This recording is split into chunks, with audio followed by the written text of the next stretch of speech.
Ага.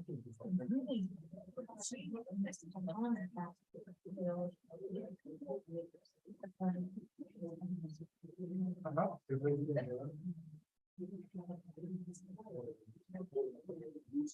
Алло.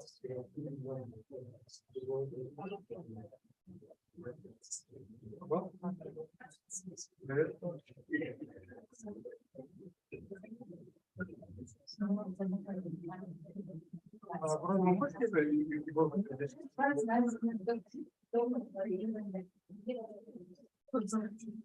я пробую, да, и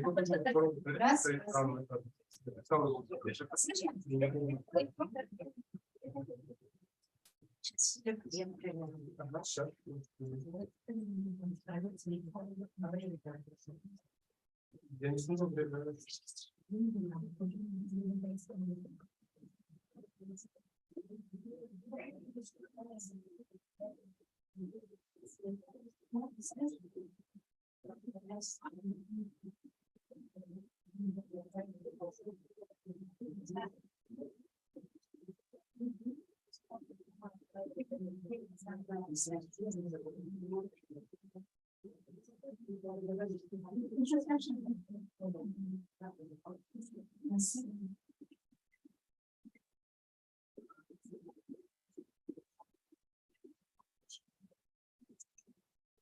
Добрый день, дорогие участники нашего сегодняшнего круглого стола.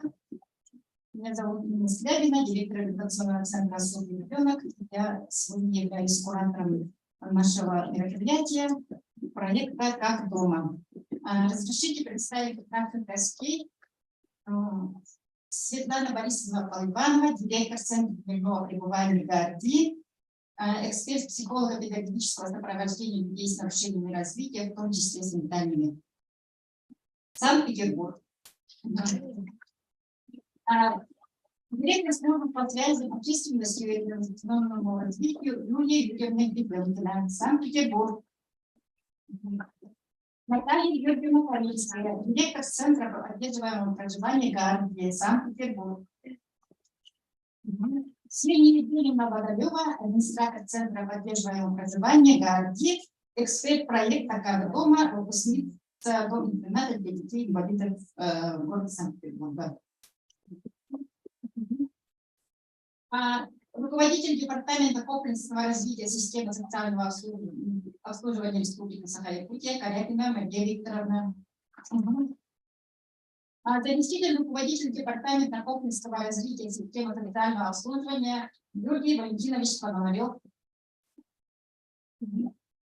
Руководитель департамента социальной политики Министерства труда и социального развития Республики Саха-Якутия Юлиана Николаевна Стручкова. Директор ГБУ Республиканский реабилитационный центр для детей и подростков с ограниченными возможностями здоровья Зинаида Семеновна Максимова. Заместитель директора ГБУ Республиканский реабилитационный центр для детей и подростков с ограниченными возможностями здоровья Анна Дмитриевна Пудова. Заведующая ГБУ Республиканский комплексный центр социального обслуживания Таргулана Ивановна Диадорова. Директор АНО СИКИМ Денисова Лена Егоровна.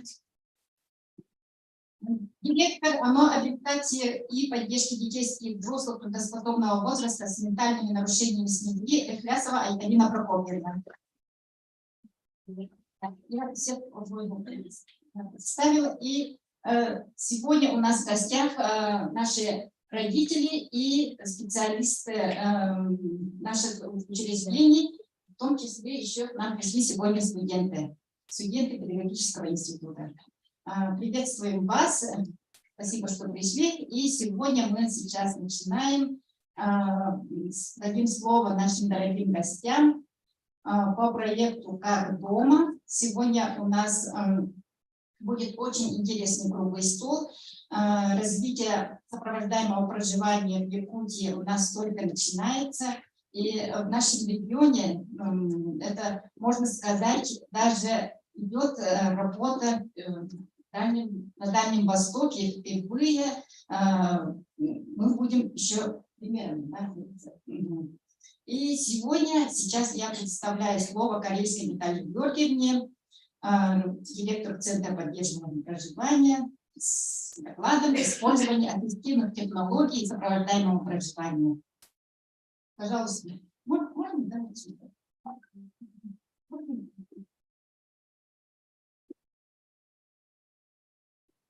Добрый день.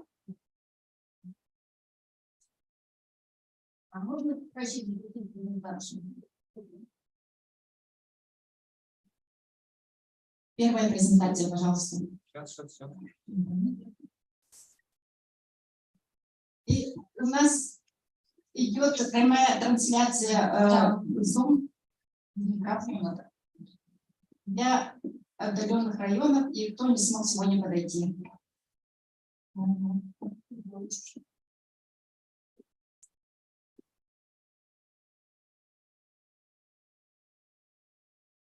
Чудо, наверное, лучше. Можно следующий?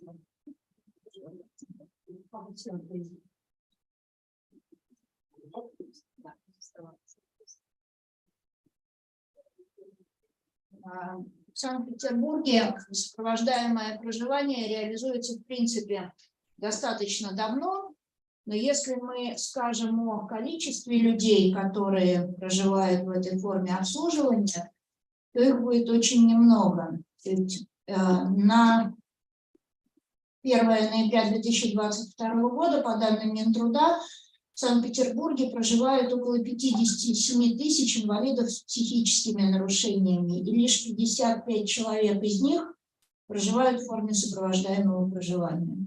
То есть мы понимаем, что этот процент очень небольшой, но он есть. И если мы говорим о том, как регламентируется сопровождаемое проживание, то, собственно, впервые о нем было сказано в 442-м федеральном законе, и после этого выпущен приказ Минтруда о методических рекомендациях в 2017 году, где впервые появляется определение сопровождаемого проживания, и где указано, что это стационарозамещающая технология и форма обслуживания, которая предполагает не стационарное учреждение, а проживание дома. Следующий. Может сопровождаемое проживание организовываться в жилом помещении, которое приспособлено для проживания лиц с нарушениями в развитии и которое соответствует всем правилам и нормам, различным требованиям законодательства Российской Федерации. Следующий. Если говорить о достижениях Санкт-Петербурга в нормативно-правовом поле, то два, наверное, самых важных достижения в рамках сопровождаемого проживания – это то, что тарифы на социальные услуги одинаковы как для государственного поставщика, так и не для государственного. И второй очень важный момент – это то, что инвалиды, которые проживают в сопровождаемом проживании, они выделены в отдельную категорию получателей социальных услуг, и для них разработан отдельный набор услуг, то есть отдельные ПСУ выписываются. И что же мы делали для того, чтобы это произошло? Мы разделили всех наших получателей услуг на 3 категории в зависимости от их индивидуальных программ реабилитации и абилитации инвалида.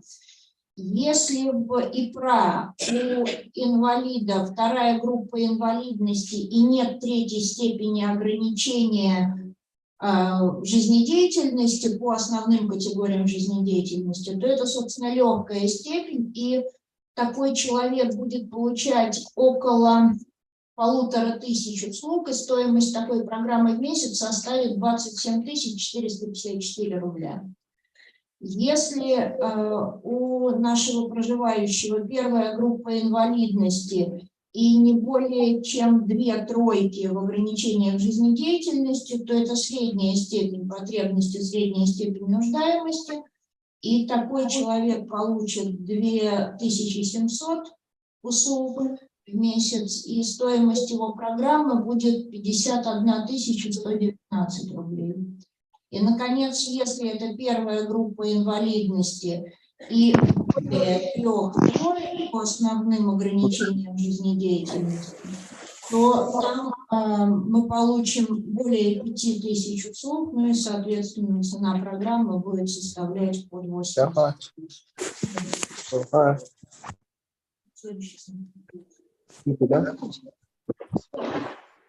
Тоже может бывать в условиях сопровождаемого проживания, как это может реализовываться. Наш человек может проживать дома с семьей, он может проживать малой группой, как раз то, что реализуем мы в Санкт-Петербурге, это сопровождаемое проживание малыми группами. Также человек может достичь того уровня, что он сможет проживать сам в своей квартире самостоятельно, с совершенно незначительной помощью и поддержкой, а иногда и вообще самостоятельно, без помощи и поддержки социальных работников. Также в Санкт-Петербурге сейчас есть форма временного проживания, сопровождаемого, такие как Центр поддерживаемого проживания, директором которого я являюсь, где ребята могут находиться временно на период кризисной ситуации дома у родителей, в варианте передышки для родителей, в варианте, когда родителю нужно лечь в больницу, а взрослого ребенка деть некуда.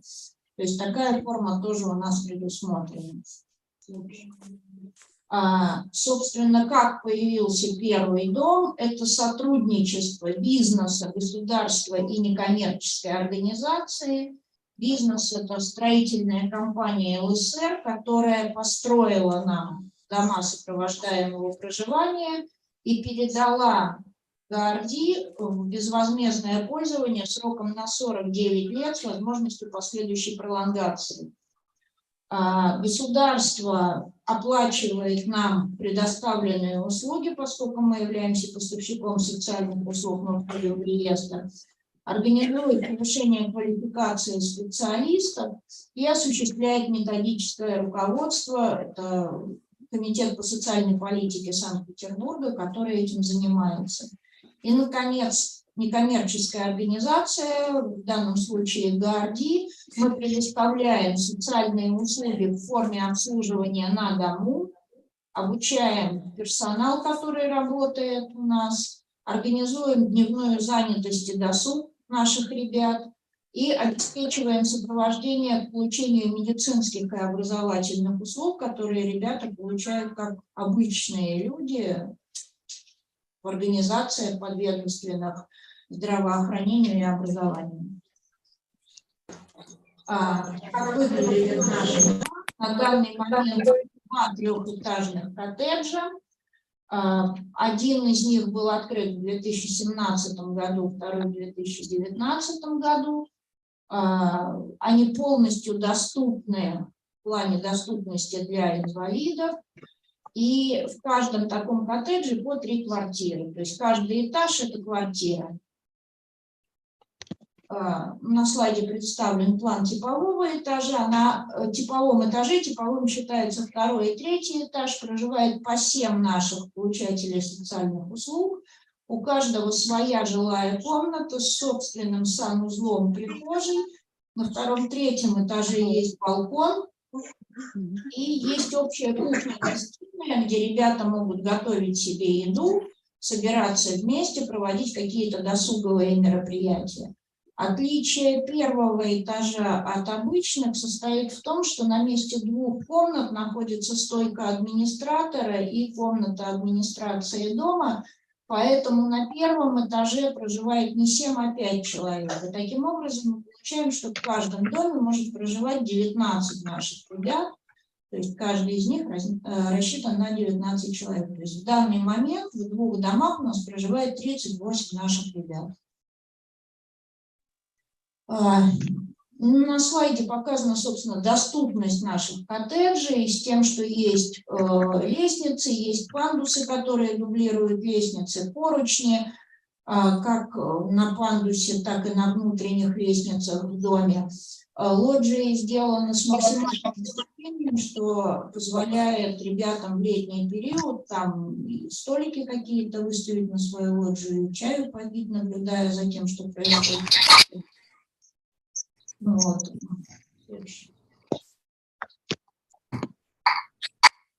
Кухня-гостиная, она просторна, она приспособлена для ребят, передвигающихся на креслах-колясках, то есть у них есть возможность свободно подъехать, готовить еду. Еду готовят сами проживающие совместно с социальными работниками, и им всем это очень нравится, они могут выбрать, что они будут готовить, как они будут готовить, что они будут сегодня завтракать, обедать. Жилые комнаты также оборудованы всей необходимой мебелью, кровать, шкаф, причем шкаф оснащен так, что ребята, передвигающиеся на креслах-колясках, могут самостоятельно вешать и снимать одежду, выбирать, что они будут одевать. Стандартный набор мебели – это кровать, тумбочка, стол, шкаф. Стулья – это предоставлено было строительной компанией. Если есть желание что-то поставить себе еще в комнату, то никаких ограничений нет. Возможность присутствует, они могут себе добавить, кто-то положить, кто-то книжные шкафы, кто-то синтезатор. В зависимости от желаний и от того, чем любят заниматься ребята в свободное время. Санузлы точно так же оснащены поручнями для того, чтобы обезопасить наших проживающих, как раковины, поручни. Нет таких, то есть есть возможность инвалиду беспрепятственно оказаться в данной комнате и выполнить все гигиенические процедуры. Следующий. Кто работает, да, служба сопровождения, есть директор службы сопровождения, есть заместитель директора, который в основном отвечает за хозяйственные вопросы какие-то. Есть социальные работники, которые круглосуточно осуществляют уход за проживающими и сопровождение проживающих, но сутками, то есть 24 часа, не работают. Они работают, есть дневной социальный работник, который работает 8 часов, и есть ночной социальный работник, который работает 17 часов. Таким образом, у них есть в день 2 часа, когда на этаже оказываются 2 социальных работника, и это удобно, они передают друг другу смену, и это как раз то время, когда наибольше требуется помощь ребятам. Есть социальный педагог, который занимается в основном досуговыми мероприятиями, выездами за пределы дома, в различные учреждения культуры, на экскурсии, на прогулки. И больше помещений общего пользования, который убирает лестницу, комнату администрации, зону администратора, свои комнаты ребята убирают либо самостоятельно, либо с помощью социального работника, если самостоятельно этого сделать не могут, но принимают участие в уборке той комнаты, в которой они проживают. В службе нету повара, медицинского работника, реабилитолога, то есть все эти услуги они получают как обычные жители Санкт-Петербурга в других учреждениях. Кто является жителями домов? Это люди с нарушениями психических функций, трудоспособного возраста, то есть 18+. Те, кто захотел проживать в условиях сопровождаемого проживания, то не может обойтись без постоянного сопровождения, у которых либо уже нет родителей в живых, либо родители в силу возраста и каких-то других ограничений не могут осуществлять этот уход. И есть ребята, которые ранее проживали в стационарных учреждениях и сейчас перешли в сопровождаемое проживание. Ну, это слайд такой небольшой со статистикой. То есть у нас есть дома постоянного сопровождаемого проживания, там всего 38 человек в возрасте от 21 года до 55 лет. Так получилось, что равно распределились 19 мужчин, 19 женщин. Из них 9 человек лишены дееспособности в судебном порядке, 7 передвигаются на креслах-колясках, 30 человек пришли в сопровождаемое проживание из семьи и 8 человек из стационарных учреждений. Если мы говорим о временной форме, о центре поддерживаемого проживания, то за 6,5 месяцев 2022 года центр был открыт в июне 2022 года. Прошел 61 человек, ну и статистика представлена, 21 из них были недееспособны, 20 передвигаются на креслах-колясках, 2 человека из тех, кто у нас был в центре, перешли на постоянное сопровождаемое проживание, и это получилось в связи с тем, что мы запустили еще один проект, который назвали «Ключ на старт». Мы поняли, что часть ребят, которые прожили 5 лет в условиях сопровождаемого проживания, достигли того уровня, когда они не нуждаются в сопровождении 24 часа, 7 дней в неделю, каждый день. То есть им этого сопровождения нужно меньше. И сейчас мы пытаемся реализовать проект, где не будет круглосуточного сопровождения, а будет вот сопровождение не круглый день. И сейчас у нас 5 таких человек, участвующих в этом проекте. Он только начался. Надеемся, что их будет больше. Чем ребята занимаются? У них у всех есть дневная занятость. Они не сидят дома с утра до вечера. Они занимаются уборкой своих комнат, в которых живут. Они занимаются приготовлением еды, которую они будут кушать. В будние дни они выезжают либо в дневной центр ГАРДИ, либо уходят в трудовые мастерские. В выходные и праздничные дни посещают различные культурно-развлекательные мероприятия, ходят в гости, принимают гостей у себя, уезжают в гости к родителям. Причем, если сначала к родителям это было домой, то сейчас, спустя время, домой это в дом, а к родителям это в гости. Ну вот, дневная полезная занятость наших ребят. Часть из них трудоустроена по квоте. Часть из них просто посещает трудовые мастерские, занимаясь как в кружке, не получая за это заработной платы. Но в Санкт-Петербурге реализуется программа «Социальная занятость инвалидов трудоспособного возраста», и ребята принимают в ней также участие. Это когда город оплачивает заработную плату ребята, заработную плату бригадира. Программа длится 7 месяцев ежегодно. И у бригадира есть 10 человек, которые работают вместе с ним. Бригадир – это человек, не имеющий нарушений в развитии, и который до 90% работ выполняет в совместной деятельности, в том числе и приемом рука в руке. Но это дает возможность ребятам почувствовать себя значимыми, почувствовать себя взрослыми, они трудятся, они получают за это заработную плату. И сопровождаемая трудовая деятельность – это как раз вот наши мастерские, где заработной платы нет.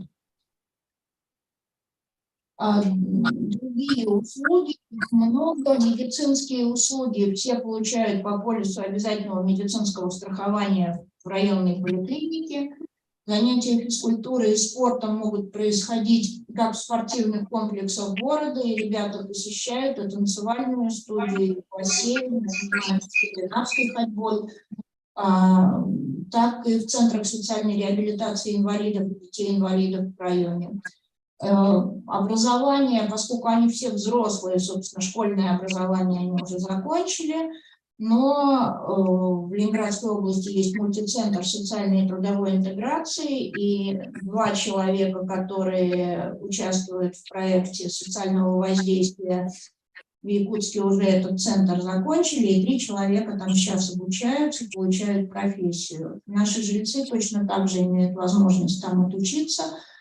И если говорить про организацию отдыха, то у нас есть государственные дачи, которые ежегодно инвалид может получить, предоставив заявление в комиссию по организации отдыха. И ребята из домов эту возможность точно так же имеют. Летом мы выезжаем за пределы нашего дома на дачу в Ленинградскую область. Это недалеко, собственно, но это смена обстановки, это смена деятельности, это отдых, а не работа.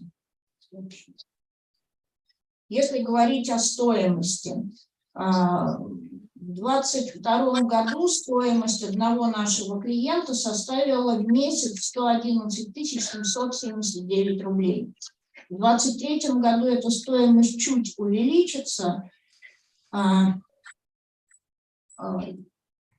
основном затраты на обслуживание возмещаются из городского бюджета, то есть это те деньги, которые мы получаем как поставщики социальных услуг. Но есть и личные расходы, то есть каждый проживающий вносит деньги ежемесячно за свое проживание. В 2022 году это было 22,5 тысячи. В прогнозе на 2023 год из-за инфляции сумма чуть увеличилась, это 25 тысяч. И эти деньги расходуются на приобретение продуктов питания, оплату коммунальных услуг. Ну, то есть, собственно, то же самое, что платим с вами мы, живя дома в своих квартирах. Да? Коммуналку, еду, лекарства. Вот на такие расходы уходят эти деньги. И мы понимаем, что если бы родитель был вынужден платить полную стоимость, то ни один родитель эту бы сумму не потянул. Но в варианте 25 тысяч в месяц у нас из пенсии наших проживающих они покрывают эту сумму, поскольку в Санкт-Петербурге есть городские надбавки, как инвалидам первой группы, так и инвалидам второй группы. И эти суммы у них есть. И, собственно, плата самого клиента составит порядка 21% от общей стоимости проживания в месяц.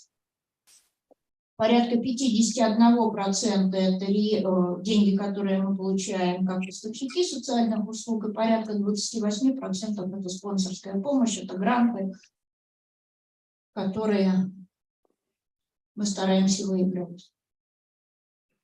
И, собственно, переходя к ассистивным технологиям, под ассистивными технологиями понимаются различные устройства, оборудование, то есть то, что поможет человеку с инвалидностью чувствовать себя обычным человеком в обычной жизни.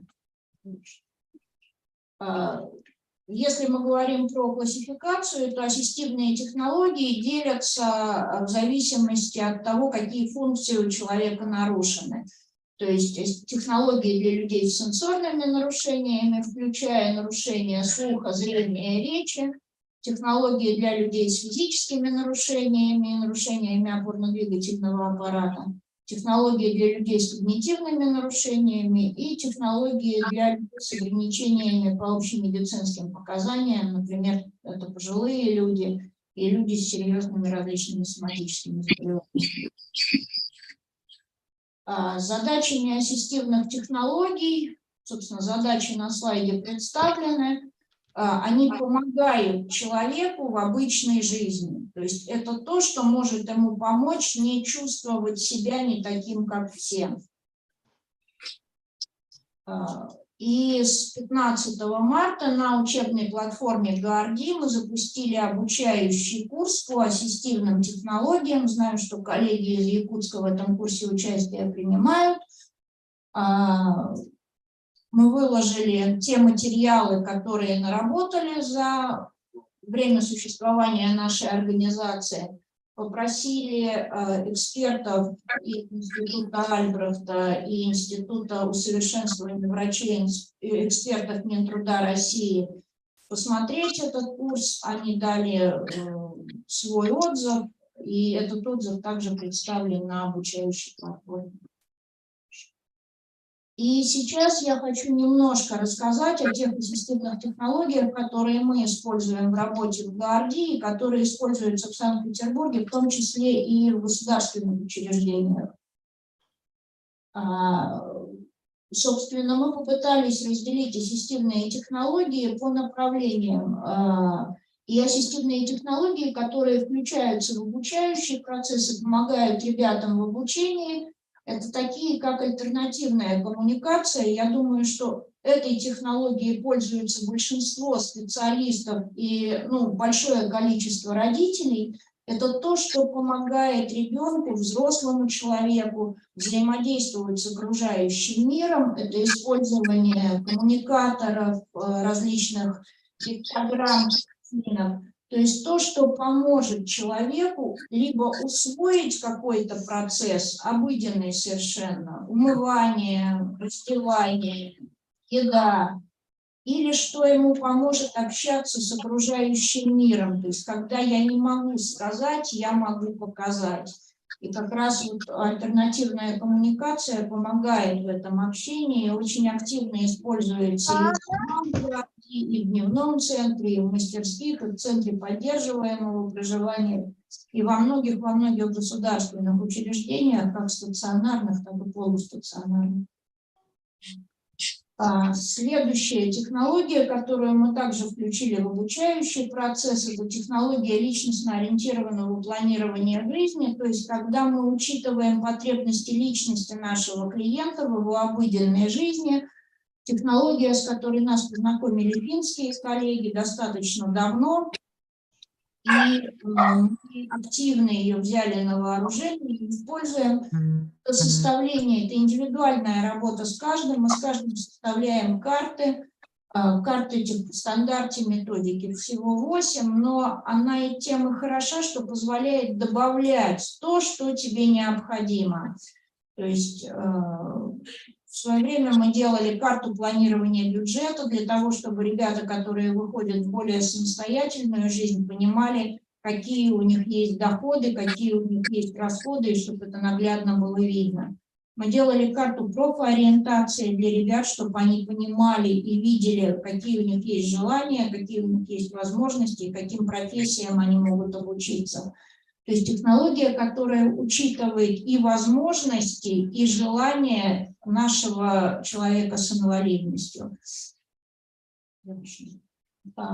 И мы понимаем, что сопровождаемое проживание, собственно, рассчитано на взрослых людей, а естественной деятельностью взрослого человека является трудовая деятельность. Поэтому профориентация, определение той профессии, в которой будет успешен наш молодой человек или девушка, это очень важная задача, и для этого мы используем методику, которой с нами поделились немецкие коллеги, называется она Хаммет, методика алгоритмического типа, которая позволяет очень точно определить ту ремесленную специальность, в которой есть склонности у каждого нашего клиента. Помимо этого, методика позволяет оценить не только ремесленные возможности, но и социальные компетенции, насколько наш клиент понимает отношения внутри трудового коллектива, насколько он может понять отношения начальник-подчиненный, такой же работник, как и он сам, и так далее. И то, о чем я уже упоминала, социальная занятость инвалидов трудоспособного возраста, когда ребята получают возможность трудоустройства. И эта возможность есть изначально у подростков в возрасте от 14 лет и старше, и программа называется «Временная занятость несовершеннолетних граждан», и у ребят старше 18 лет эта возможность также остается, они имеют возможность и право приобрести собственный трудовой опыт, почувствовать себя трудящим человеком, понять, что такое работа, и порадоваться зарплате, которую он получил, и купить себе что-то с заработанных денег, а не просить у мамы и не использовать для этого пенсию. И следующие программы, которые способствуют и технологии повышения коммуникативного потенциала. Это программа, которая начиналась в стационарном учреждении, и из стационарного учреждения как раз перешла в общественную организацию. Программа, которая рассчитана на половое воспитание наших ребят. Мы понимаем, что это очень серьезная и важная тема, и она очень нужна. Мы разработали анкету и для родителей, и для специалистов, и для ребят. И вот как раз здесь видно, что и в анкете используются, да, элементы альтернативной коммуникации, то есть для читающего человека есть текст, для нечитающего есть картинка. И с помощью этой анкеты мы просто выясняли потребности и необходимость для наших ребят введения занятий по данной теме, поняли, что, в общем, это достаточно актуально, и сейчас с этим работаем. Хотя после анкетирования родителей процентов 50 из ребят, в общем, наверное, отсеется, потому что часть родителей говорит: не-не-не, с моим не надо, не затрагивайте эту тему. И, наконец, наверное, самый пик – это переход от сопровождаемого проживания или от проживания в учреждении к самостоятельной жизни. И мы понимаем, что если просто предоставить квартиру и переселить туда нашего молодого человека или девушку, то, в общем, ничего хорошего, наверное, не получится. А если оказать им некоторую помощь хотя бы в самом начале, то результат будет достаточно успешным. И мы разработали программу, о которой я рассказывала вчера, на опыте выпускников стационарного учреждения. Ну, собственно, она может быть переложена и на некоммерческие организации совершенно свободно. Программа рассчитана на 3 этапа: подготовительный, основной и последний этап – это период минимального сопровождения и позволяет ребятам плавно включиться в самостоятельную жизнь и быть успешными членами общества. Самым главным для себя, наверное, сопровождаемым пребыванием считаем уход от обслуживания и приход к сопровождению, то есть помощи столько, сколько нужно, самостоятельности, столько, сколько нужно. И, собственно, если говорить о том, как развивалось сопровождаемое проживание в Санкт-Петербурге, и как мы надеемся, оно будет развиваться дальше, то началось все это в 2006 году, когда в одном из районов города государственное учреждение было открыто 2 квартиры для государственного проживания. На тот момент это называлось, сейчас это вот, правда, сопровождаемое проживание.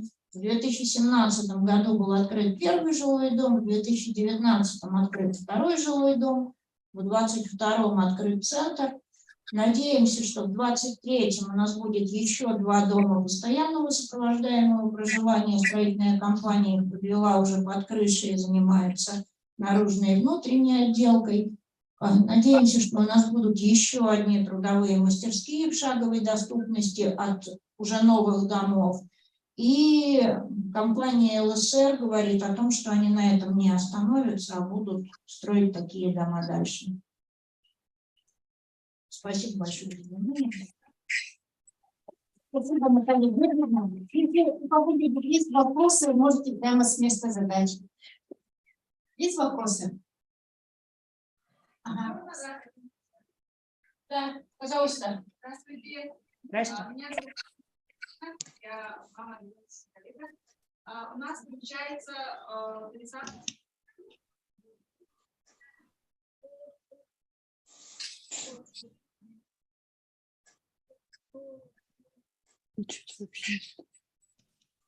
Про Москву ничего не скажу, не знаю. Мы представляем опыт Санкт-Петербурга. В Московской области точно есть, но можете ли вы на него претендовать, я вам не могу сказать. Это нужно связываться с московской организацией, у которой такой дом есть. Можем. Да.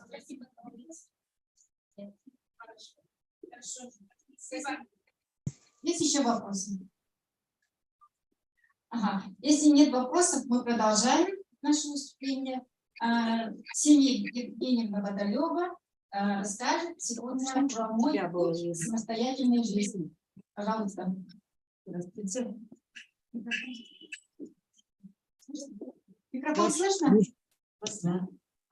Слышно, да? Путь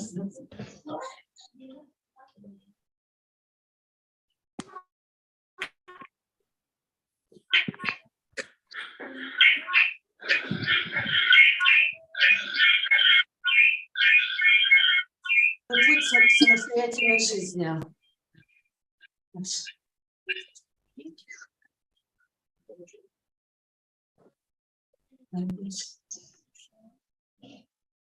В детский дом я поступила 21 декабря 1988 года. Мне было 4 года.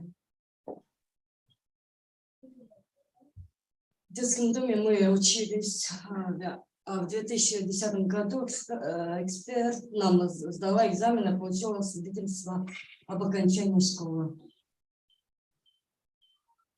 12 декабря 2007 года я жила в центре и трудовой реабилитации при ДДИ.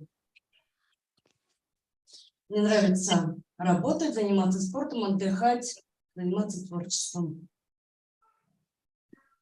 В детском доме жила до центра. В группе нас было много девушек. Сами воспитатели, если не так, санитарки были. Воспитатели сами занимались, и я в верхней правом углу макраме дала. В левом нижнем корнепластика. Ходили в лес воспитателям, находили что-то похожее на что-то, на человечка или любого животного, и потом употребляли макраме. Театральная студия принимала участие в фестивале «Европа. Наш общий дом», Германия и Финляндия. Слева был мой номер «Ангел». А справа девушка на коляске, ее партнер Андрей. У них номер был «Синяя птица».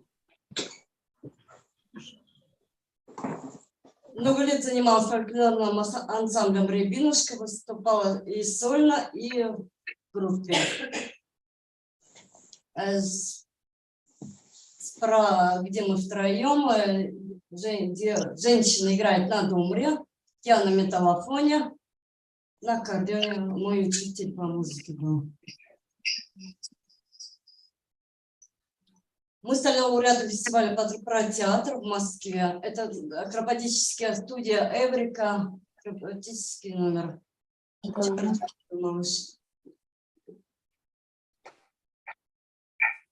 Мы отдыхали в лагерях в Ленобласти. Еще ездили на Черном море с ребятами. Да, с директором. Туристический фестиваль Содружества, отдых Турбаза Лена, поселок Лосево в Ленинградской области. Мы с ребятами каждый раз ездим, соревнуемся на разных испытаниях. Ну и в итоге мы всегда получаем первые. Занятия спортом — это плавание, роликовые коньки, пауэрлифтинг и сноуборд, горные лыжи. Я выступала на всероссийских соревнованиях специальной олимпиады России по плаванию в Йошкар-Оле. В пауэрлифтинге в Екатеринбурге. Горнолыжным спортом в Карелии, по горным лыжам. Участвовала в специальных зимних олимпийских играх Нагано, Япония, 2005 год. Новичком была первое место.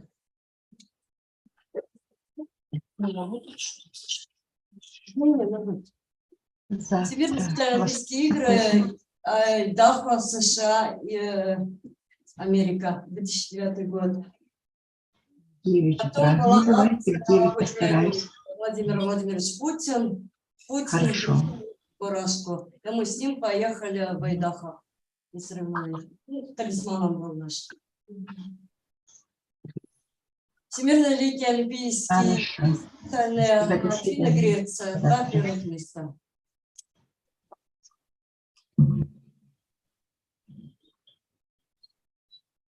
В Специальные Олимпийские игры Пхенчхан, Южная Корея по горным лыжам. 2 четвертых и 5. Ну, сильный дивизион попала.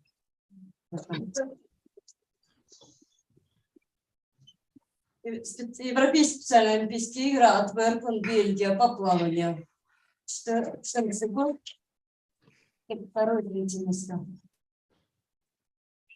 Лауреат молодежной премии Санкт-Петербурга в области спорта Санкт-Петербурга 2009 год.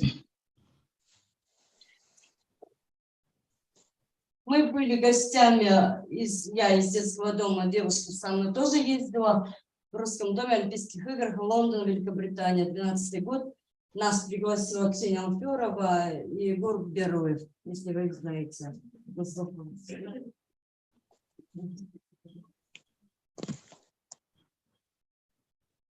Участвовала в показательном доплыве универсиады Казань 13 по плаванию 50 метров. Первый мой доплыв был на 50 метров, а все время плаваю 25. Телепроект Кирилла Набутова «Один день». Снималась я и мужчина со мной. Потом телеканал ОТР «Право на счастье», ведущие Ксения Алферова и Гоша Дуценко. Потом Гоша Дуценко подарил нам театр только для женщин. Была факелоносцем во время проведения эстафеты Олимпийского огня в Сочи, 2014 год.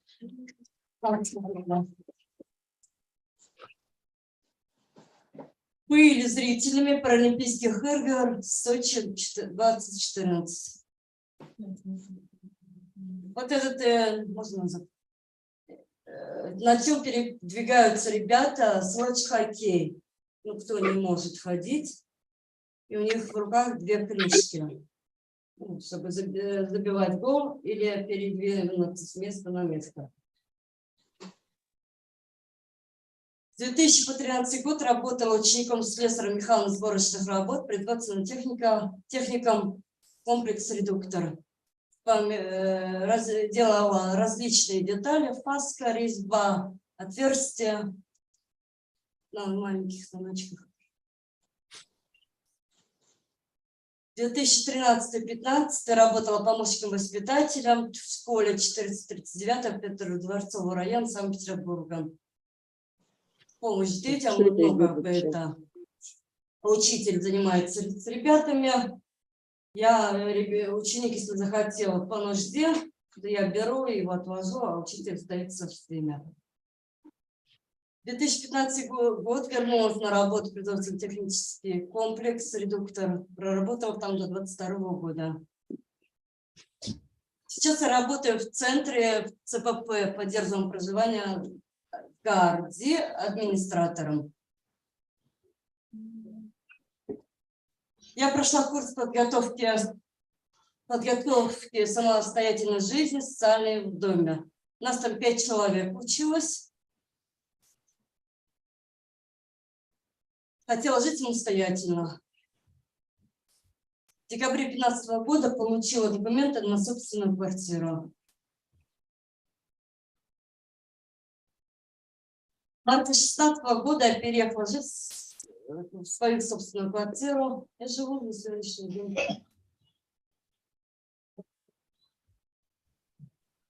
Выступление на семинарах по-английски на 11 детском доме. Волонтер-эксперт проекта «Редкино равные», Крым, Евпатория. Волонтер-эксперт проекта «Редкино равные», Астрахань.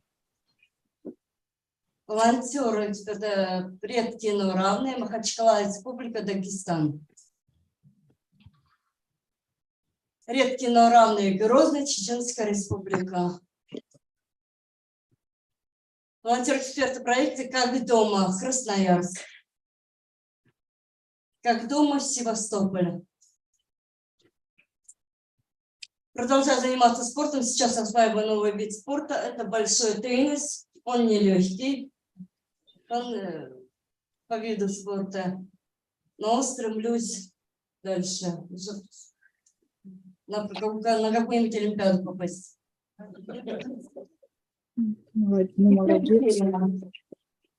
Живу самостоятельно, также люблю отдыхать, заниматься спортом, работать, и еще люблю помогать ребятам и являюсь волонтером городе. В 2018 году участвовала в проекте «Волонтером мы вместе». Спасибо за внимание.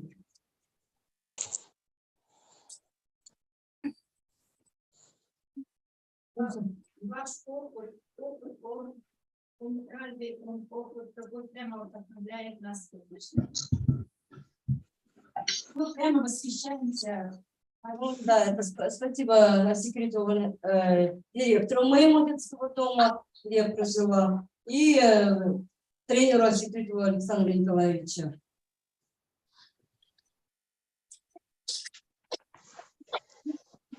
Есть вопросы? Есть вопросы к Сине? Можете задавать сами. Сколько вам лет? Я пустят. Пустят, у нас нет ограничения. Да? У нас специальная олимпиада. Есть паралимпиада, это ребята передвигаются на колясках, ну там, на костылях.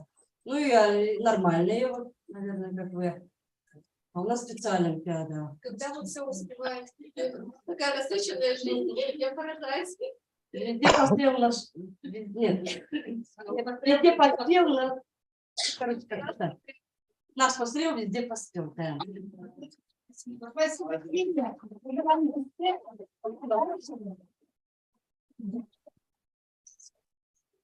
Теперь продолжаем наше выступление.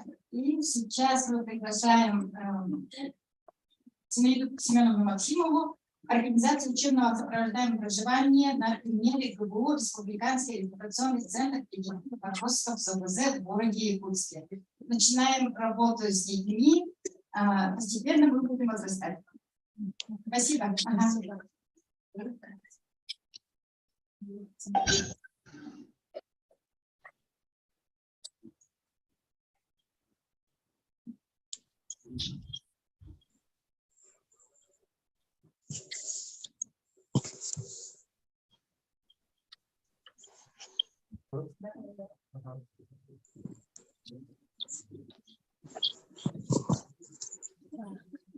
Ну, у нас вот... Здравствуйте. Вчера у нас были гости, и мы очень рады. До этого мы с удовольствием слушали семинар Натальи Славовны. И, ну, в общем, обогащаемся, да. Но идея вот сопровождаемого проживания, конечно, у нас давно взлетает. Нина Валерьевна все время в этом, как я ее помню, все время говорит, у нее идея даже была отдельный там поселок построить, какой-то дом построить. И я очень рада, что вот это все приходит в жизнь, и у нас, наверное, это все творится. Так как у нас реабилитационный центр, мы занимаемся детьми-инвалидами разных нозологий, и как предмет оно было, вот у нас идет учебное, там, дети, уже несовершеннолетние, но вот этим надо начинать заниматься с самого начала. И с самого начала нашего центра, конечно, мы акцент делаем на семейное воспитание. Все дети приходят к нам. Первое время было какое-то немножко непонимание. Конечно, хотелось привести детей, оставить и уйти. А сейчас вот они с удовольствием, у нас родители ходят, и сейчас у нас реабилитация родителей немножко вводится в нашу реабилитацию, с родителями занимаемся с психологами, успокоительные педагоги даем, такие бесконтактные массажи, ну, такие аппаратные массажи, и ванна, и еще там ФК у них будет. Поэтому это вот те люди, которые требуют себе тоже внимания. Ну вот всего 2 заезда у нас прошло, уже далеко ушли. Учебное сопровождаемое проживание для детей-инвалидов с ментальными нарушениями. Пока у нас ходят дети с города. Первый заезд у нас было 5 детей. Ребенок один там заболел, не пришел. Вот 4 детей прошли, идем дальше. Читали, наверное, да? Ага. И они вот на 21 дней переходят, так как это учебное. Дневное время дети остаются и самостоятельно там проживают жизнь. Родители вот первое время, дети в основном, есть там дети домашнего обучения, которые никогда не выходили из дома, к ним приходили учителя, они там занимаются, они живут дома. И родители, когда их привели, вот была бабушка, она совсем не хотела даже на день оставлять ребенка. Она у нас несколько дней была, потом полдня уходила, потом на день уходила, потом начала удивляться. Ой, оказывается, настолько умеет, столько делает, и вот они там. Ну, первое, конечно, это социально-бытовая адаптация. Но у нас в реабилитации есть тоже 3 кабинета, которые макеты как квартиры, и там дети уже с маленьких лет начинают ходить и заниматься вот социально-бытовой адаптацией. То есть за собой ухаживать, там как надо делать, даже альтернативное общение, везде карточки. Дети очень разные приходят. Дальше говорим. Вот и какой отбор у нас проводится. Они приходят тоже там по очередности социальной защиты. Потом они приходят к нам, проходят комплексные диагностики. Вот с прошлого года у нас работает комплексная диагностика. Это вот специалисты, это затрачиваем мы там минут 20-30, и сидит 5-6 специалистов, и педагоги, психологи, медицинские работники, там невролог, врачи УПК, врач-физиотерапевт, физиотерапевт, и составляется маршрут реабилитации. Потому что дети все в основном приходят со статусом ребенок-инвалид, а если ребенок с ограниченными возможностями, то у него тоже есть свои там выписки, причем ограничения. И вот это, чтобы не затратить из 21 дня несколько дней на диагностику, а углубленная диагностика происходит у самих специалистов. Когда ребенок приходит, ну, к тому же психологу, да, и он там пройдет тестирование, если это будет дефектолог, а если будет логопед, то у них будет там ключевые карты, но у каждого свой инструментарий, есть такой диагностика, потом дальше пойдет реабилитация. Вот и оценки потребностей, из этого согласия, готовность ребенка совместно проживать. Дети, конечно, все разные. Сейчас очень много детей, которые не могут общаться. Ну, это вот у кого есть синдром раз. Поэтому тоже к этому надо привыкать, и к этому, оказывается, тоже целенаправленно реабилитировать, то есть восстанавливать межсоциальное общение. Это очень важно. Согласие законного представителя. Ну вот в этом нашей учебной квартире там приходят дети от 14 до 18 лет, то есть на пороге взросления. Всем сложно будет, и у нас получится сопровождаемое жилье, вот они там будут готовы, а может кому повезет, то совсем самостоятельно поддержит, потому что все лучше. Ну вот и какие отводы, и как это, то, что я рассказывала дальше. Ну вот, особенности процесса обучения, вот, к сожалению, вот нашим детям к тем простым вещам, которые называются социально-бытовые, ну, требуют специального обучения. Там у них есть не в классно-научной форме, а процесс естественного хода жизни. Вот это опыт проживания, как я рассказывала, да, готовка, уборка, ну, вот там все вы читаете. Дальше. Кроме того, здесь мы написали, у нас есть там занятия по гормонотерапии, приходит инструктор, там же делает, это отдельно стоящее здание возле нашего центра, и у каждой семьи ребенка и сопровождаемого или родителей законного представителя отдельная комната, санузел, ходят они в столовую, питаются. Вот готовка, это там весь класс, еще учебный класс есть. Это не занимается гормонотерапией, арт-терапией, все приходят в психолог, с ним занимается, проводится еще вот такое.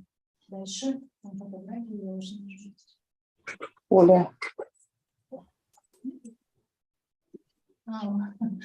Да, вот с нашей жизни. Просто фотографии листаем, то, что я рассказывала, здесь готовят. Вот та же бабушка очень удивлялась, что ребенок сама может те же бутерброды готовить, потому что считали, что она совсем ничего, наверное, не сможет. Ну вот бытовые навыки. Дальше тут у нас видео.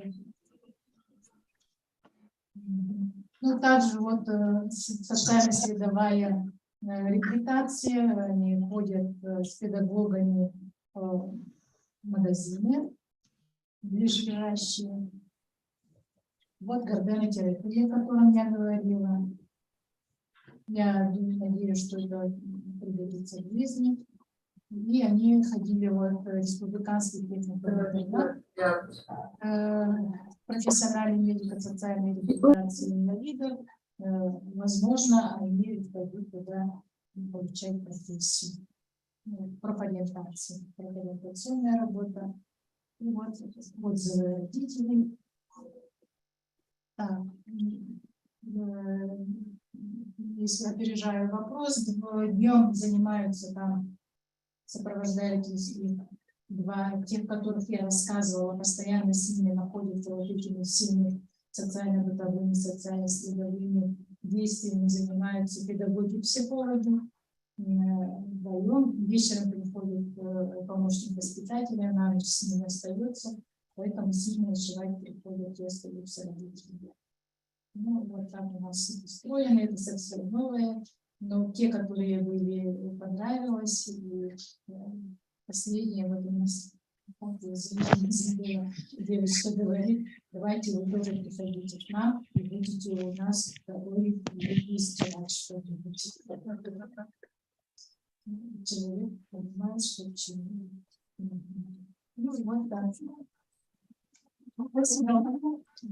Очень радостно слышать родителям, что в нашем республиканском центре открылась квартира сопровождаемого проживания.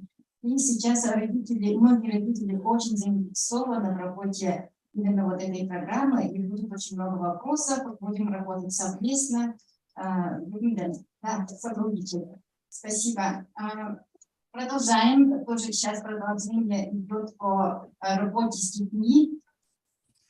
Подготовка детей и подростков с ментальными нарушениями к сопровождаемому проживанию. Прекрасова Екатерина Прокопьевна. Педагог дополнительного образования, Образовательный центр «Особый ребенок». Добрый день. Микрофон поближе. И регламент у нас поменялся. 7 минут, пожалуйста. 7 минут. Добрый день. Тема нашего... Добрый день. Тема нашего проекта – подготовка детей и подростков с ментальными нарушениями к сопровождаемому проживанию. Автономная некоммерческая организация «Адаптационный центр «Особый ребенок». Проект поддержан Министерством труда и социального развития Республики Саха-Якутия. Адаптационный центр «Особый ребенок» проводит комплексное развитие детей с аутизмом и психоневрологическими расстройствами по всем возрастным категориям, начиная с дошкольного, школьного возраста и старше 18 лет. 2 апреля 2023 года нашему центру исполняется 10 лет.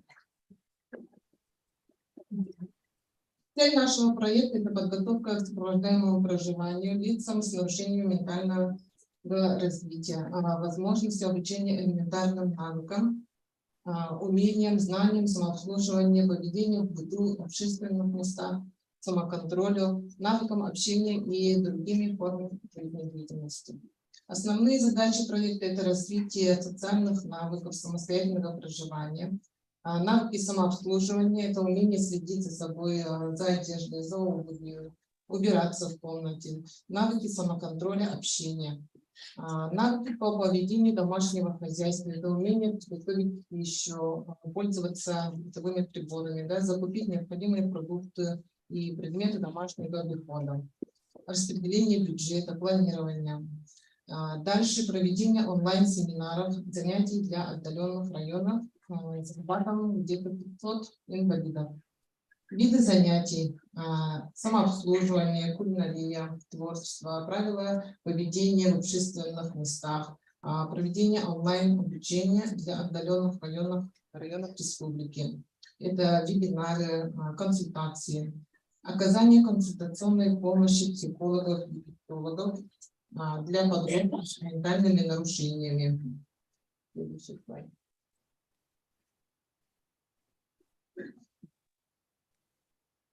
Когда у детей сформирован навык самообслуживания, они легче адаптируются в обществе. К нам приходят дети с разным уровнем знаний, умений. Есть дети, которым нужна физическая помощь, некоторым нужна словесная подсказка.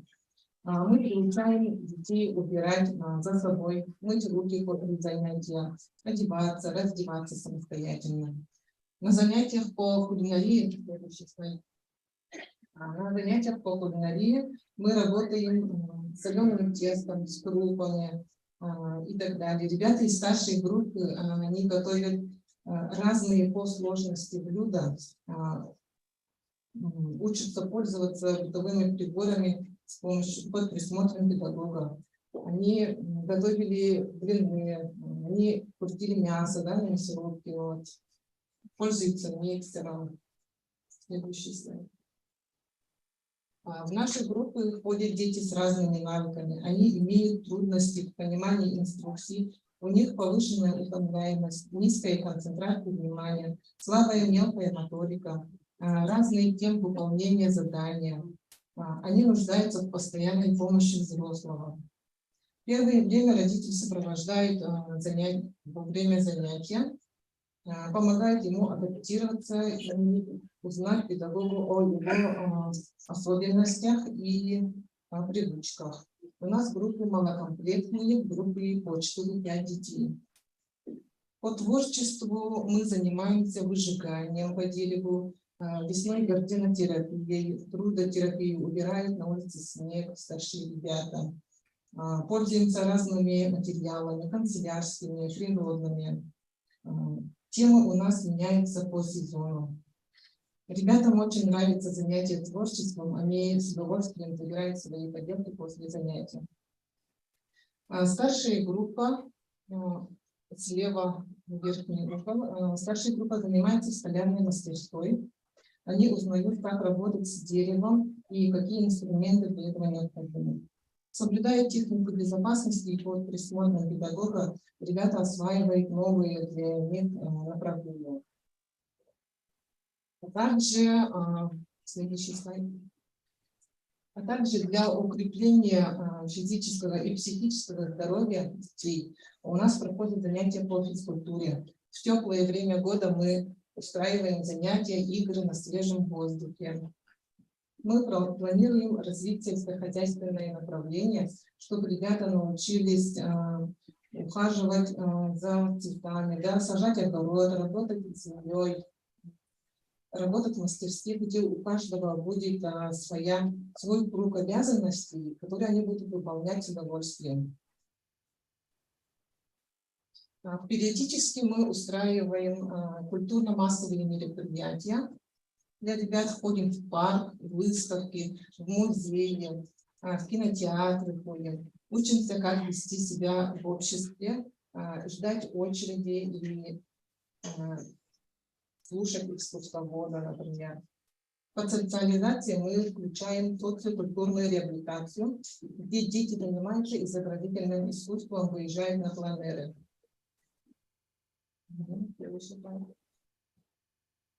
Проводим онлайн обучение для отдаленных районов нашей республики. Устраиваем онлайн и офлайн встречи для родителей по разным темам. Для жителей из улусов даем рекомендации на полгода и приглашаем на проверку динамики развития. Оказываем индивидуальные очные консультации для детей и подростков. Мы сотрудничаем с Северо-Восточным федеральным университетом. Студенты у нас проходят практику и участвуют в качестве волонтеров, что является хорошей площадкой для их опыта и трудоустройства в дальнейшем. Все. Спасибо за внимание. Вопросы, а если нет, давайте продолжим. Опыт реализации проекта «Социальное воздействие в сфере сопровождаемого проживания граждан с ментальными расстройствами» на примере ОНО СИКИМ. Лена Егоровна, вам предоставляем слово. Добрый день, коллеги. Да, микрофон поближе, пожалуйста, и регламент. Ну, как мы знаем, проект стартовал в 2021 году. Было подписано соглашение при поддержке руководства республики с корпорацией ВПР и Ассоциацией общественных объединений родителей детей-инвалидов Гаурди о реализации проекта по внедрению и апробации технологий сопровождаемого проживания для людей с инвалидностью. И главная цель сопровождаемого проживания – помочь людям с особенностями развития жить независимой жизнью и стать равноправными членами общества. Основные задачи работы отделения направлены на формирование и развитие навыков бытовой, социально-коммуникативной, досуговой деятельности, развитие личностного потенциала и поддержка самореализации, организация сотрудничества с родителями и законными представителями, содействие формированию уважительного отношения общества к людям с особенными развитием и помощь социализации и интеграции в общество.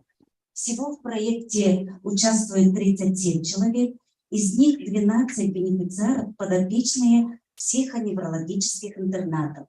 Для них выделены отдельные комнаты со всеми удобствами, максимально приближенные к домашним условиям. В здании по улице Федора Попова, 14/6. Остальные 25 ребят проживают в семьях и посещают отделение по графику с ночным и дневным пребыванием. В начале проекта специалистами была проведена диагностическая работа, на основе которой были составлены индивидуальные программы жизнеустройства. По индивидуальной программе жизнеустройства специалисты отделения ежедневно обучают бенефициаров социально-бытовым навыкам, финансовой грамотности, проводят занятия по развитию мелкой моторики, мастер-классы по бисероплетению, макраме, по изготовлению различных сувениров, поделок.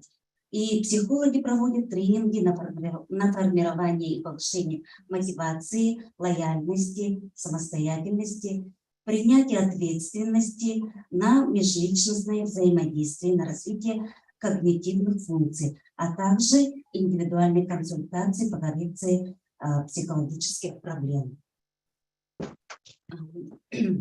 Бенефициары занимаются плаванием в Республиканском центре адаптивной физкультуры и спорта, посещают занятия в специализированной библиотеке книги 03 и молодежном инклюзивном клубе «Среда».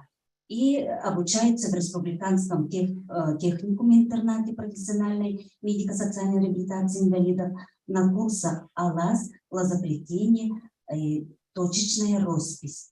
И на сегодня 13 ребят закончили и получили удостоверение по краткосрочным курсам пекарь, уборщик территорий и портной.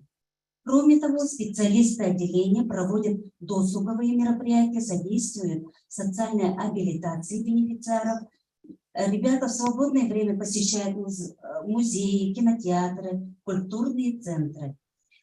И по результатам промежуточной диагностики выявлены следующие положительные изменения. Сформированы навыки самообслуживания, зафиксировано повышение уровня самостоятельности, есть значительные изменения в развитии коммуникативных навыков, повышена мотивация к самостоятельному проживанию, трудоустройству. И на сегодняшний день многие самостоятельно готовят различные блюда, управляют своими деньгами, свободно ориентируются по городу. Большинство расширяет социальное окружение, строит долгосрочные планы и имеет цели жизни. Также в мае 2022 года состоялся первый совместный выезд в Санкт-Петербург. Билеты для поездки каждому были приобретены на собственные накопленные деньги. Этот опыт всех научил тому, что цели могут быть достижимы. Они мечтают, и на сегодня они мечтают во время отпуска поехать на море и копят деньги. И на сегодня количество трудоустроенных бенефициаров первой группы составляет 9 человек из 12. Вакантные ставки предоставили такими компаниями, как ПАО «Ленское объединение речное пароходство», ЛОРП, многопрофильный медицинский центр Family Clinic, частная медицинская клиника «Аврора» и сеть магазинов «Простор» и частные предприятия «Алдес». И 3 по состоянию здоровья на данный момент не работают, но они обучаются в республиканском техникуме. Девочки, есть у нас девочки, в прошлом году 2 из первой группы, Яковлева Марина, Цыбикова Настя, прошли обучение по курсу пошив столового и постельного белья в профессиональном образовательном учреждении Ленинградской области, мультицентр социальной и трудовой интеграции. И здесь мы видим занятость ребят, да, 2 группы. И тут расписание. По расписанию они каждый день заняты. Приходят в дневное время к нам, и плюс у них есть, вот, как сказано, они ходят на плавание. Если они не у нас, то они могут вот посещать на плавание. Общие тренинги приходят к нам. Плюс у них бассейн и по средам у них вот клуб, молодежный клуб. И количество трудоустроенных бенефициаров 2 группы, это семейная группа, составляет 2 человека из 25. И на данный момент Иванова Нина тоже с родительской группы обучается в мультицентре на отделочника художественных изделий. Имеются также достижения в сфере спорта благодаря активному участию Егоровой Марии и Горохова Бахтияра в спортивных соревнованиях по настольному теннису и пауэрлифтингу. Горохов Бахтияр также занимается волонтерской деятельностью, внося ценный вклад в развитие общества. Специалисты отделения также занимаются решением юридических вопросов по восстановлению статуса сироты. Так были выиграны суды, и 4 бенефициара были включены в реестр нуждающихся в жилье. В текущий момент 4 исковых заявления для восстановления статуса поданы в суд. В октябре 2021 года Артем Гусев получил квартиру, которую обустроил для дальнейшей самостоятельной жизни. И у нас Рыбкин Анатолий 28 ноября прошлого года его дом признан аварийным и подпадает под программу «Аварийное жилье». И в 2023 году запланировано получение финансирования по утвержденной программе, и впоследствии он получит квартиру новостройку по старой квадратуре старой квартиры. И по заявлению промышленный округ на оказание государственной социальной помощи Артему Гусеву одобрен социальный контракт, поиск работы. В течение года он получает дополнительные выплаты. Также подано заявление на имя Рыбкина Анатолия Гагаринский округ на оказание государственной социальной помощи на основании соцконтракта преодоления гражданина трудной жизненной ситуации. И И наша главная дальнейшая цель для второй группы бенефициаров, для семейных, создание рабочих мест для самореализации и социализации. Это позволит заниматься не только дневной занятостью в социальных учреждениях, но и приносить пользу обществу и внести в свой вклад в его развитие. И таким образом мы планируем открытие мастерских, но, конечно же, есть, на данный момент есть проблема в наличии площадок. И я хочу сказать, что на сегодня ГАРДИ нам дает квоты и мы хотим вот квоты для второй группы. И тогда у них будет и занятость, и для самореализации наших ребят. Не только социальная занятость, но и они будут получать зарплаты и вот принести общество, полезное общество.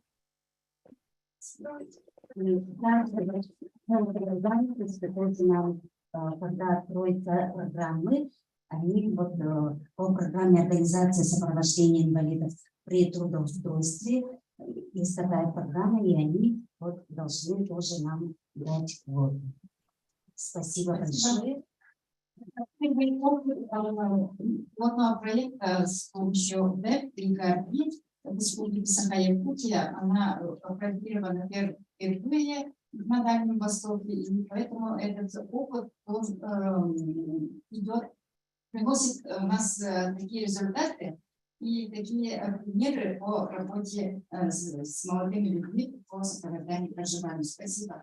Следующее выступление мы ждем Светлану Ивановну, заведующую республиканским комплексным центром социального обслуживания, с выступлением «Опыт работы отделения сопровождаемого проживания, тренировочная квартира». Добрый день, коллеги, добрый день, слушатели. Я очень рада за то, что вы нас пригласили на данное мероприятие. И хотела бы рассказать о нашем опыте работы. Хотя мы имеем не такой уж большой опыт. С 24 августа 2022 года мы открылись отделение сопровождаемого проживания тренировочной квартиры Республиканского комплексного центра. У нас ребята посещают трудоспособного возраста. В начале, в 2022 году, посещали ребята от 18 до 45 лет. А с этого года мы стали работать и с несовершеннолетними. 7 штатных сотрудников имеется. Можно сказать? 2 специалиста по соцработе, ведущий психолог, инструктор по трудовой терапии, специалист первой категории. Имеются 3 двухместные комнаты для получателей социальных услуг, которые оборудованы всем необходимым. Вот вы видите одну из комнат, например, да, где есть планер. Ребята планируют свой день при помощи пиктограмм, так как не все ребята владеют, как говорится, грамотностью, да, и визуальное сопровождение всегда есть, да. Они знают, что они должны делать в течение дня. Нас посещают на бесплатной и платной основе. Это рассчитывается от дохода семьи, в зависимости от дохода семьи. Так как мы являемся полустационаром, ребята 1 раз в день питаются в близлежащем кафе. Мы сделали это специально, осознанно к этому подошли. Можно следующий? Так как идет во время того посещения кафе идет процесс социализации. И впервые, возможно, у ребят есть шанс выбора блюда, которые они хотят есть, а не которые им приготовили, да? Поэтому они учатся выбору, учатся распознавать свои потребности. Вот для удобства повсюду развешаны подсказки. Это вот наша кухня, комнаты, ребята, как везде есть алгоритмы мытья посуды, как стирать белье. Это подсказки, визуальные подсказки для ребят. Питаются они в кафе, которое находится в пределах доступности 450 метров от нашего учреждения по талонам на 250 рублей в день. И мы ориентированы на ребят, которые проживают в Якутске в семьях. Да? Но есть среди них и ребята, которые были получателями социальных услуг в республиканском комплексном центре как одиноко проживающие инвалиды, да? И с такими инвалидами у нас идет более углубленная работа, так как у них зачастую бывают условия проживания не очень хорошие. И как говорили, мы тоже работаем с округами, работаем с ЖКХ, с управляющими компаниями, помогаем им в повседневной их жизни. Так, следующий слайд можно?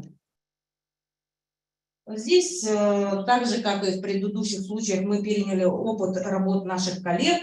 Ребята закупаются в супермаркетах, обучаются приготовлению пищи, занимаются с психологом, учатся планировать свое время. А средства для закупа продуктов, так как они в обед ходят в кафе, то завтрак и полдник они осуществляют за счет средств, которые они вносят ежедневно 100 рублей, по 100 рублей, да, и эти средства они планируют, меню составляют и план закупки, покупок, и закупают продукты и сами готовят полдник и завтрак.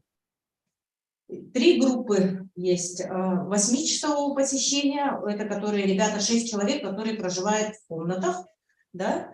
Есть группа 4-часового посещения, они тоже ходят в кафе с ребятами и полдня у нас занимаются, либо утром, либо после обеда. Это рассчитано на тех, кто обучается где-то. Да? И еще есть кружковая деятельность, то есть мы не можем, как говорится, прекратить посещать, сказать человеку, чтобы он прекратил нас посещать, да? Так как они очень привязываются друг к другу.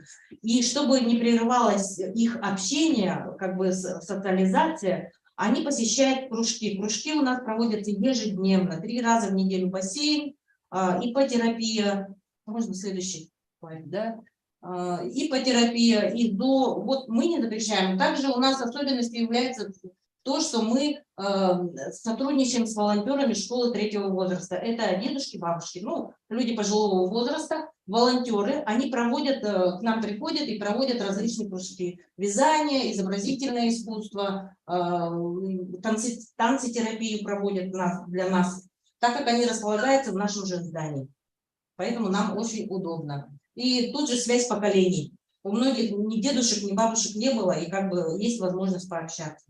Еще следующий слайд. Вот это занятие в спортивном комплексе, ребят. Здесь тоже мы сотрудничаем с волонтерами. В бассейне приходят волонтеры, которые учатся, студенты, которые учатся адаптивной физкультуре в СЛФУ в нашем университете, да, ипотерапией занимаются, а также адаптивной физкультурой на базе снегирей. Со снегирями у нас тоже заключен договор о сотрудничестве. Поэтому, как говорится, мы приобщаем, стараемся со всеми взаимодействовать.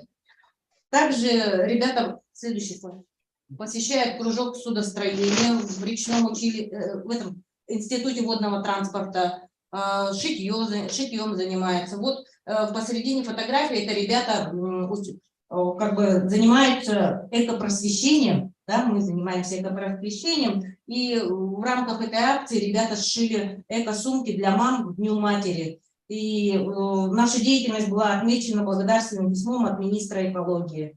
То, что даже с таким, как бы, это не препятствует, как говорится, ментальная инвалидность, не препятствует тому, чтобы участвовать, принимать пассивный вклад в сохранении природы. Так, следующий слайд можно, да? К нам приходит волонтер, преподаватель музыкального училища. Он занимается с ребятами, они обучаются где на синтезаторе и также поют песни, знакомят их с различными музыкальными инструментами. И на этом я, пожалуй, закончу свой рассказ, так как у нас время уже заканчивается, да? Ну, для нас основным показателем является то, что поскольку мы дневного пребывания, да, несмотря ни на какую погоду, ни на какие условия погодные, ребята к нам приходят. Хоть минус 60 градусов, но приходят. Мы сами не ожидаем. Туман очень сильный. Но они с радостью приходят к нам и ждут, когда же. Первое время было так, что родители рассказывали, что они же, некоторые не разбирают дни недели, в субботу сидят с утра в прихожей одетые. И говорят, пойдемте в школу, в центр. Они по-разному называют наши учреждения, да. Ну, это для нас показатель. И мы слышали очень много слов благодарности от опекунов, родителей и, как говорится, всех, кто именно касается работы с этими детьми. Так что благодарю за внимание и желаю всем дальнейших успехов в вашем труде. Спасибо, Татьяна. Очень радостно слышать, что у нас в республике развивается вопрос сопровождаемого проживания, начиная с детского возраста и с 18 до 44 лет. Сейчас для подведения итогов и рекомендаций слово предоставляется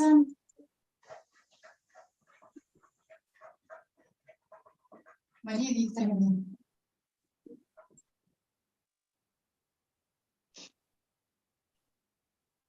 Добрый день, уважаемые коллеги, меня слышно, да? Так, ну вот, если мы говорим о социальном обслуживании, да, раньше, когда мы приходили в стационарные организации, спрашивали граждан, да, что конкретно, какая мечта у вас есть. То есть в социальном обслуживании было понятие, что это конкретно, когда человек одет, чист, сыт и так далее. Мы ну, на второй план отодвигали вопросы вообще его длиной занятости и даже не задавались вопросом, что у него, какая мечта у него есть. И вот мы задались таким вопросом, при встрече задавали вопросы, какая у вас есть мечта. Некоторые люди отвечали, у нас нету мечты, вот буквально у людей не было мечты. Некоторые говорили, мы хотим яичницу с колбасой. То есть это вот грань мечты у людей была такая, что они хотят сами приготовить яичницы и съесть колбасу. То есть мы даже не давали такой возможности. И вот конкретно проект «Сопровождаем проживание» у нас, как сказали коллеги, начал реализоваться в 2021 году, когда мы подписали соглашение по проекту социального действия СВЕП РФ и СВЕП ДВ. Исполнителем данного проекта стали у нас общественные организации ГАРДИ, профессионалы, которые дали, вот как Наталья Георгиевна сказала, что они дают ключ на старт своим проживающим, дали нам ключ на старт на реализацию этих проектов. Всего у нас вот в проекте на начальном этапе участвовали 37 человек, как сказала Лена Егоровна, да, и с каждым годом мы расширяем охват, масштабируем эти проекты. Вот первые, четвертые этажи на Федора Попова сейчас на данный момент организованы отделение дневного пребывания по стационарной форме и открыты мастерские. Также мы открыли отделение сопровождаемого проживания при Максаллахском специализированном доме социального обслуживания. В прошлом году в апреле также вот ГАРДИ нас познакомили с мультицентром Ленинградской области, тоже уникальное учреждение, которое дает возможность людям с ограниченными возможностями получить профессиональное образование и трудоустроиться. Мы с ними подписали соглашение, переняли их опыт, и наш техникум, наше подведомственное учреждение сейчас обучает адаптированным программным модулям профессионального образования. То есть тем людям, у которых нет аттестата среднего образования, мы даем на основании справки получить профессию. Всего в прошлом году у нас обучились 31 человек. Тоже мы думали, что будут лениться, не ходить, не выполнять домашние задания. Буквально все 31 человек с удовольствием обучались этим профессиям. Профессии они простые, это рабочие, уборщики, помощники поваров и так далее. Получили сертификаты, что у них им присваивается профессия. Мы 11 окончивших эти курсы трудоустроили у двусторонних организаций, а для 20 получателей социальных услуг организовали рабочие места в самом стационарном учреждении. Но из 21 вернулся домой, и вот эти 19 сейчас продолжают у нас работать. Вот коллеги наши подтвердят, да, что они оформлены и получают свою заработную плату. Также мы в рамках соглашения с мультицентром Ленинградской области даем возможность нашим ребятам поехать в Ленинградскую область и получить образование уже там. Из числа участников проекта социального действия завершили эти курсы 2 человека, и в данное время 3 ребят, они являются курсантами данного учреждения. В этом году что мы смогли сделать, да? Вот коллеги тоже рассказали, на базе реабилитационного центра у нас открыто отделение подготовки к сопровождаемому проживанию. То есть несовершеннолетние граждане от 14 до 18 лет тоже имеют возможность обучиться и далее получить профессию и самостоятельно проживать. Недавно, вот буквально вчера на планерном совещании я сказала, что мы подписали соглашение на уровне Министерства труда и Министерства спорта, что мы готовим уже, в том числе среди наших проживающих стационарных организаций, получателей социальных услуг на дробной форме по адаптивным видам спорта на базе Амгинского многофункционального спортивного комплекса. То есть мы уже даем возможность, чтобы люди могли реализоваться. В дальнейших планах у нас также на базе Хангаласского управления социальной защиты организовать также вот специализированные жилые комнаты, чтобы те, которые не смогут получить собственное жилье, могли получить свои жилые площади и платить коммунальные расходы, при этом жить самостоятельно. Поэтому мы не стоим на месте. Всех коллег я благодарю, которые проводят эту работу. И очень надеемся, да, что каждый наш желающий с ограниченными возможностями здоровья получит ключ на старт на организацию своей мечты. Спасибо.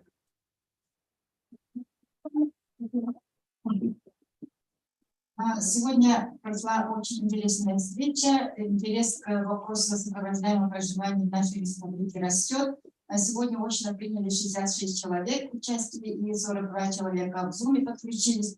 Спасибо, благодарю всех за участие. Если сейчас еще у кого-нибудь есть вопросы, можете задать. И приглашаю всех заинтересованных посмотреть реабилитационный центр услуги ребенок по адресу Светлого 12. Сейчас предлагаю всем сфотографироваться вместе на фоне наших планов.